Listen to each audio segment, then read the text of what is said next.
धरती पर जैसा भगवान का स्वभाव है वैसा किसी का हो ही नहीं सकता। जितना करुणा से परिपूरित भगवान का चित्त है, उतनी करुणा संसार में किसी जीव में आ ही नहीं सकती। जैसे समुद्र के बराबर जो जल है वो दुनिया के किसी सरोवर में, किसी तालाब में, किसी कुएं में नहीं आ सकता, वैसे जितनी करुणा भगवान के हृदय में है उतनी करुणा किसी संसार के प्राणी के हृदय में समा ही नहीं सकती।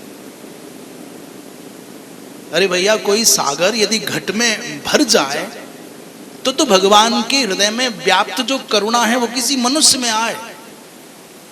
वो गुरु हो, संत हो, आचार्य हो, पिता हो, माँ हो, इनमें जो दया दिखती है, इनमें जो करुणा दिखती है, वो करुणा के कुछ कुछ बिंदु झलकते हैं तो महाराज उतने से ही निहाल हो जाता है और दूसरों को निहाल कर देता है। पर भगवान के जैसा करुणा परायण तो कोई ना होगा। कारण विन रघुनाथ कृपाला।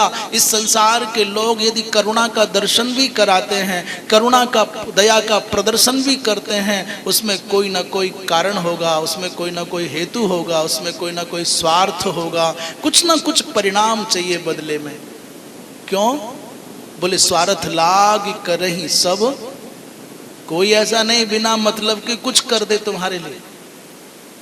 एक माता पिता भी बालकों का पालन पोषण करते हैं, उनको शिक्षित प्रशिक्षित करते कराते हैं, उद्देश्य है बुढ़ापे में हमारे काम आएंगे, अच्छा करेंगे, हमारा नाम होगा। इस संसार में कोई ऐसा नहीं जो बिना स्वार्थ के किसी के लिए कुछ भी करना चाहता हो। केवल भगवान ऐसे हैं। बोले कारण विन रघुनाथ कृपाला।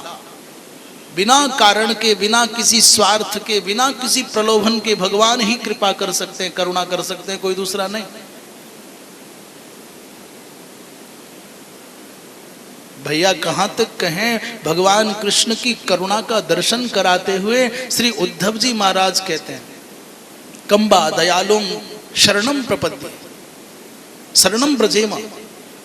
अरे जिन भगवान कृष्ण ने मारने की भावना से अपने स्तनों पर कालकूट विष लगा करके आने वाली पूतना का भी उद्धार कर दिया, उनसे बढ़कर के और करुणा का सागर कौन होगा?